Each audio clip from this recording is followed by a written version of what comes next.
Good morning everyone. Class 6. Today is the turn for chapter 7 India location and physical features. आपने India का map देखा होगा, देखिए आपको दिखाई दे रहा है, बट ग्लोब पर इसकी जो लोकेशन जो है वो क्या है, ठीक है, और इसके फिजिकल फीचर्स हमारे इंडिया के क्या हैं। ऐसे तो आप लोग सब सोचते होंगे कि हमें पता है, लेकिन अब से पहले आपने लैटिट्यूड और लॉन्गिट्यूड नामक दो वर्ड्स पढ़े होंगे बेटा 6th क्लास में, स्टार्टिंग के चैप्टर्स में ज्योग्राफी में। तो उसमें आपको समझाया था कि लॉन्गिट्यूड और लैटिट्यूड जो होते हैं ऐसी पैरेलल लाइंस हैं जिससे हम एग्जैक्ट लोकेशन पता लगा सकते हैं कि कोई भी कंट्री या कोई भी कॉन्टिनेंट्स किस लोकेशन में पड़ते हैं, ठीक है बेटा। तो इस चैप्टर में आप पढ़ेंगे about India's size and location, what are the countries neighbouring countries, the feature of the political divisions and the landforms of India, how India is geographically united। ठीक है बेटा। अब देखिए, our country India is known for her diversity, the lofty mountains, rugged plateaus, vast plains and mighty rivers present varied physical features, stark climatic contrast and a huge variety of vegetation types can be seen in different parts of the country. In spite of all these diversities, India has a distinct geographical identity that explain why India and some of her neighboring countries together are referred to as the Indian subcontinent। ठीक है बेटा। अब देखिए size and location. तो India का जो area है वो क्या है, with an area of 3.28 million square kilometre. ठीक है, ये जो है ये क्या है, 3.28 मिलियन स्क्वायर किलोमीटर इसका एरिया है इंडिया का। India is the 7th largest country in the world. World में जितने भी देश हैं उनमें लार्जेस्ट कंट्रीज़ में 7th नंबर पर आती है हमारी इंडिया। ठीक है, it is the second most populated country after China, और चाइना के बाद पॉपुलेशन में सेकेंड नंबर पर आती है इंडिया। अब देखो एक फाइंड आउट दिया हुआ है आपको, find out the names of the countries that are larger in size in India. India से साइज़ में जितनी कंट्रीज़ बड़ी हैं, ठीक है, चाहे कनाडा है, नॉर्थ अमेरिका है, अब बाकी मैं नहीं बताऊंगी, आप लोग उन्हें खुद फाइंड आउट करेंगे और यहाँ पर लिख लेना उनके नेम्स। ओके, अब देखिए इसकी जो लोकेशन जो है एग्जैक्ट वो क्या है। India stretches from 8 degree 4 minute north to 37 degree 6 minute north latitude and from 68 degree 7 minute east to 97 degree 25 minute east longitude. Thus, it lies entirely in the northern and eastern hemisphere. The Tropic of Cancer, 23 degree and 30 minutes, passes almost through the middle of India. The longitude of 82 degree 30 minutes east, which run almost midway through the country, जो कि बिल्कुल बीचों बीच से India के जा रहा है, is considered as the standard meridian of India. The local time of the meridian is known as Indian Standard Time। ठीक है बेटा। अब देखिए, the southern part of India is large peninsula bound by sea on 3 side. 3 side जो है इसके क्या है, सी है, समुद्र है। इंडिया के 3 साइड समुद्र। देखिए आप देखो मैप देखो, ये Arabian Sea, Bay of Bengal और नीचे इंडियन ओशन। ठीक है, तो 3 साइड्स जो है हमारा इंडिया सी से घिरा हुआ है। ऊपर क्या है, इधर चाइना है, यहाँ ये म्यांमार है, पाकिस्तान, नेपाल, अफ़गानिस्तान की भी देखो बॉर्डर जो है इंडिया से मिलता है यहाँ से। ठीक है बेटा। तो इसकी नेबरिंग कंट्रीज़ के बारे में आप पढ़ेंगे इस चैप्टर में, कितनी नेबरिंग कंट्रीज़ हैं। अब देखिए, the Lofty mountain ranges separate it from the rest of Asia. और जो हमारी जो माउंटेन रेंजेस है, जैसे हिमालय माउंटेन रेंज यहाँ से आ रही है, वो इसको दूसरे देशों से अलग करता है। अब देखिए, India is located in the south central part of the continent of Asia. It is situated at the head of the Indian Ocean, the only ocean named after a country. Indian Ocean ही पहला एक ऐसा ocean है जो कि किसी country के नाम पर इस ओशन का नाम पड़ा है। आपने कभी सुना है अमेरिकन ओशियन या साउथ अफ्रीका ओशन? नहीं सुना ना बेटा।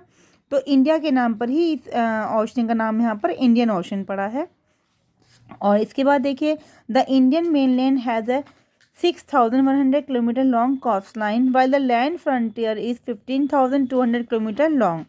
2 island group, Andaman and Nicobar and Lakshadweep, also belong to India. यहाँ देखिए अंडमान निकोबार आइलैंड है और इधर ये लक्षद्वीप आइलैंड है, ये भी सब किस में आते हैं, इंडिया के अंदर ही आते हैं ये भी। Can you name the seas where they are located, कि कौन से सीज में, ये आप खुद बताएंगे आप। ठीक है बेटा। इसके बाद है political divisions. India is divided into 28 states and 9 union territories.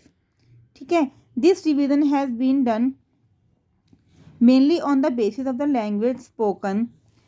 The in states में अलग अलग लैंग्वेजेस बोली जाती हैं। और उसके बाद नेबरिंग कंट्री में देखो बेटा, पाकिस्तान, अफगानिस्तान, चाइना, नेपाल, भूटान भी देखिए। ठीक है। उसके साथ ये आपका बांग्लादेश, म्यांमार, श्रीलंका, ये है इंडिया की नेबरिंग कंट्रीज।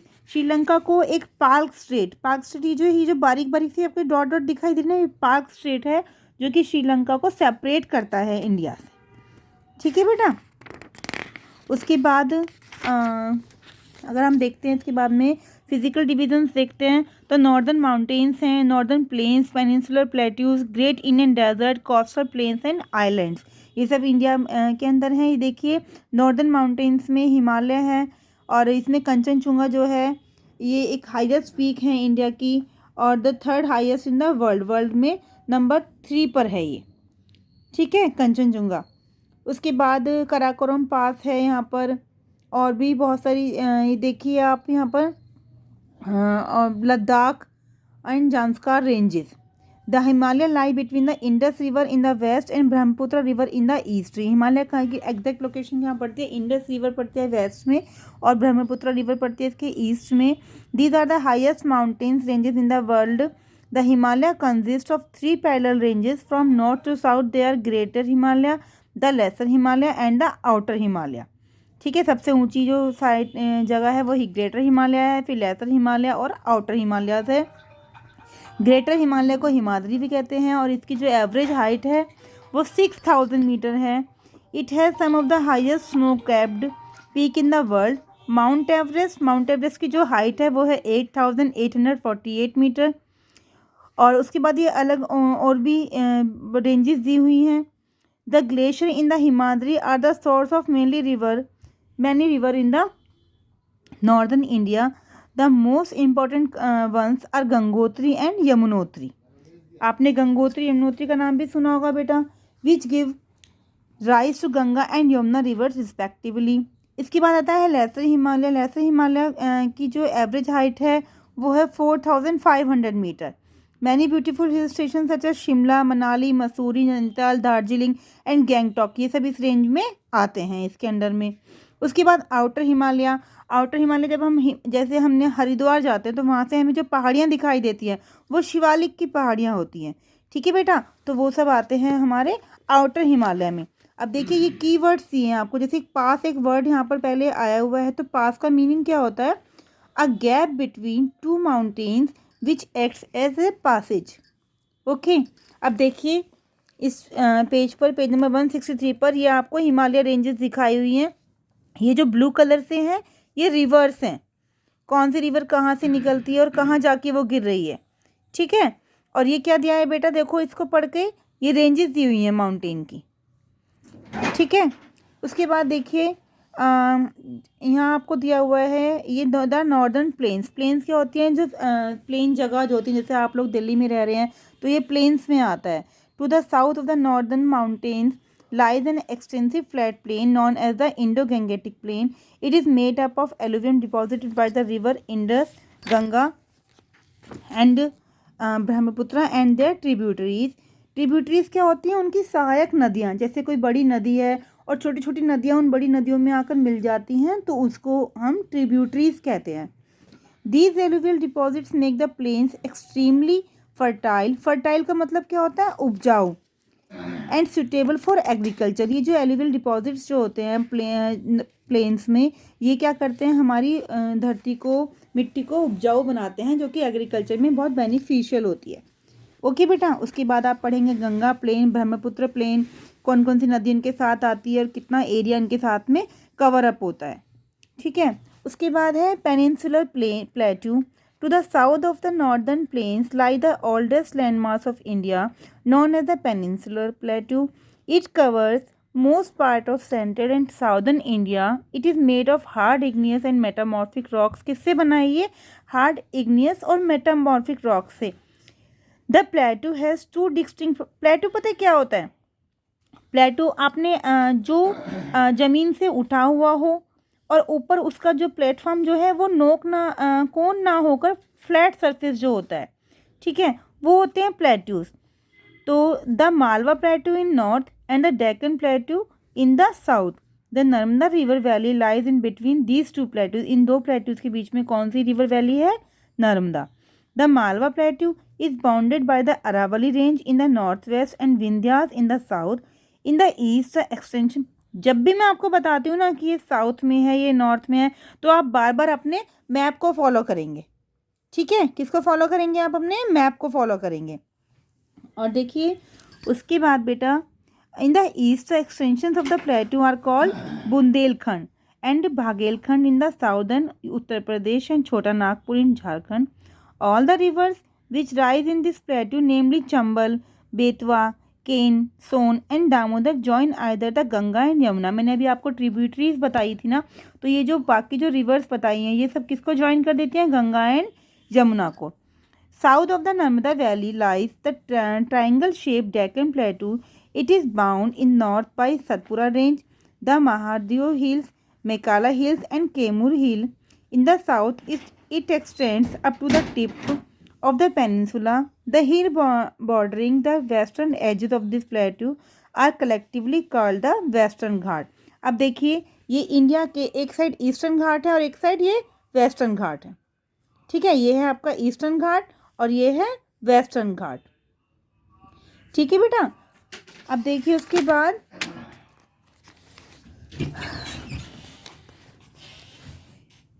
ये देखिए ये एक पेनिनसुलर रिवर की फ़ोटो दी हुई है आपको. Drop down the steep edge of the plateau forming a number of waterfalls. जब कोई ऊंचाई से किसी हाइट से जब रिवर गिरती है तो उसे हम क्या कहते हैं? वाटरफॉल, झरना, ठीक है. जैसे आप मसूरी का वाटरफॉल देखने जाते हैं, घूमने जाते हैं बच्चे, और अदर साइड से आपने वाटरफॉल सुने होंगे. तो ये क्या है? हाइट पे जब पानी गिरेगा तो वाटरफॉल की फॉर्म में आपको दिखाई देगा.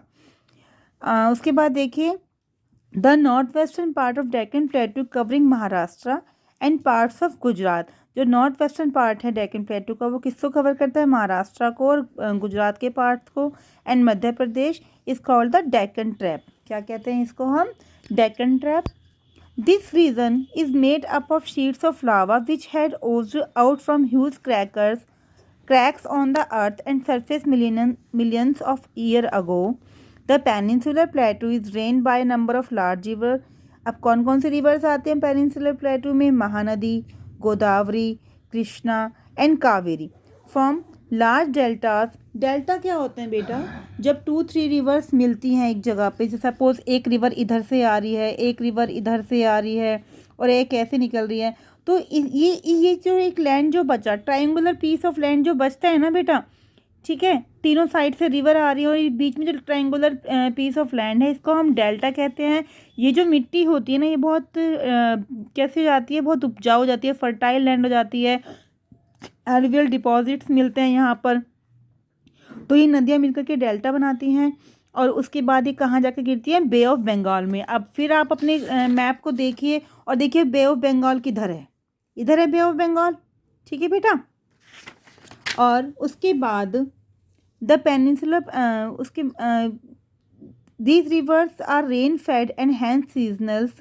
Therefore unlike the Himalayan river they are not suitable for navigation. Navigation के लिए ये रिवर सुटेबल नहीं है. एक comparative study of the Eastern and Western Ghat. ये बेटी इन दोनों में कंपैरिजन दिया हुआ है, इसको आप अच्छे से स्टडी करेंगे. देखिए वेस्टर्न घाट जो है the hills are continuous.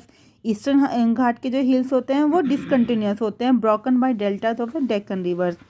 Western Ghat जो होता है वो हाई होता है, ईस्टर्न घाट लो है. Swift rivers such as Narmada and Tapi flow through them. Long broad rivers such as Mahanadi, Godavari, Krishna and Kaveri drain the region. अब देखिए उसके बाद अभी तक हमने बात की माउंटेन्स की, प्लेटू की, रिवर की। Then after the turn is for great Indian desert. आपने ग्रेट इंडियन डेजर्ट का नाम सुना होगा। क्या होता है डेजर्ट का नाम लेते ही हमारे मन में एक फ़ोटो आती है कि वहाँ पे सारा सैंड ही सैंड होगा और कैक्टस के पेड़ होंगे वहाँ पर, या कैमल चल रहे होंगे। एग्जैक्टली डेजर्ट ऐसा ही होता है। और हमारा ग्रेट इंडियन डेजर्ट देखिए, to the north west of the Aravalli hills lies the Great Indian Desert और द थार डेजर्ट। इसको हम थार डेजर्ट भी कहते हैं। मोस्ट ऑफ द रिवर्स और streams of this vast sandy desert either drain into salt water lakes और disappear into the sand. Such an area where the rivers do not reach the sea is called an area of inland drainage. Luni is the only large river in this region. Lake Sambhar is an important salt water lake here. Lake Sambhar जो है, सांभर झील जो है यहाँ की एक important lake है इस एरिया की। Comparison between Himalayan and peninsular reverse, ये आप कंपैरिजन खुद पढ़ लीजिएगा बेटा आप।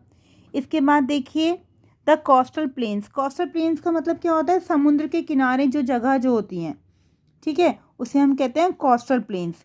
तो bordering the western and the Eastern Ghats are narrow coastal plains known as the western and eastern coastal plains respectively. The western coastal plain is known as the Konkan coast in the north and Malabar coast in the south. The eastern coastal plains is known as the Northern Circars in the north and the Coromandel coast in the south. अब इसके बाद देखिए western coastal planes और eastern coastal planes में भी differences दिए हैं। इन differences को आप अच्छे से पढ़ेंगे बेटा सभी। इसके बाद ये है आइलैंड। आइलैंड देखो, मैंने अभी आपको फिर मैप से बताया था कि अंडमान निकोबार एंड लक्षद्वीप जो है ये हमारे आइलैंड्स हैं जो कि इंडिया के अंदर में ही आते हैं। और लक्षद्वीप आइलैंड जो है ये आपका अरेबियन सी में पड़ता है और अंडमान निकोबार आइलैंड आपका बे ऑफ बंगाल में। ठीक है बेटा। उसके बाद है geographical unity of the country. Now the turn for geographical unity of the country. देखो बेटा, अभी आपने एक इंडिया के अंदर कितनी जोग्राफिकल फीचर्स पढ़ी हैं, उसके बाद भी हमारी इंडिया जो है इसमें जोग्राफिकल यूनिटी है कंट्री की, in spite of great diversity. कितनी सारी डाइवर्सिटी देखी आपने, कहीं पे आपने प्लेन्स देखा, कहीं प्लेट्यूज, कहीं पर आपने हिल्स को देखा। तो उसके साथ ही अब देखिए इतनी सारी डाइवर्सिटीज़ के साथ भी जितनी फिजिकल फीचर्स हैं इंडिया के, they give our India distinct geographical identity. All the major physical divisions are complementary to each other and the interdependent in their formations. Each is important in its own way. इतनी सारी features होते हुए भी इसका एक अपना interdependent है एक दूसरे पर सभी। देखिए जैसे the high Himalayan ranges have acted as natural barriers. जो हमारे हिमालय रेंजेस जो हैं एक नेचुरल बैरियर की तरह काम करता है, पड़ोसी देशों से आक्रमण से और परेशानियों से हमारे देश को बचाता है। These mountains protect our country from the cold winter winds in of the north से आने वाली ठंडी हवाओं से हमारे देश को बचाते हैं। They also cause rainfall are the source of perennial rivers. उसके बाद the fertile Indo Gangetic plain is most suited for agriculture and is called the food bowl of India. जो हमारा इंडो गंगेटिक प्लेन जो है गंगा नदी के साथ साथ, ये हमारा ये जो लैंड है एग्रीकल्चरल लैंड बहुत फर्टाइल लैंड है और इसको फूड बाउल ऑफ इंडिया भी कहा गया है। उसके बाद बेटा देखो the peninsular plateau is a store house of mineral. ये प्लेटू भी जो है ये स्टोर हाउस है मिनरल के। The coastal plains are dotted with ports and harbour which help in trade. Coastal plains भी जो हैं ये एक बड़ा स्टेशन है जहाँ पर आके शिप्स वगैरह खड़े होते हैं और देशों के साथ में हमारा जो ट्रेड है वो बहुत अच्छे से चल पाता है। ठीक है। Each region is dependent on the other for its development and all of them together to contribute to the economy of the country. Therefore, we should utilize the resources of each region in a balanced manner so that there is overall development of the country. ठीक है बेटा, I hope सबको मेरा chapter समझ में आया होगा। मैंने बहुत अच्छे से चैप्टर आपको एक्सप्लेन किया है एग्जाम्पल्स के साथ में। And I must say again and again कि आपको चैप्टर बार बार मैप देखते हुए ही आपको चैप्टर को समझना है। ओके बेटा, थैंक यू।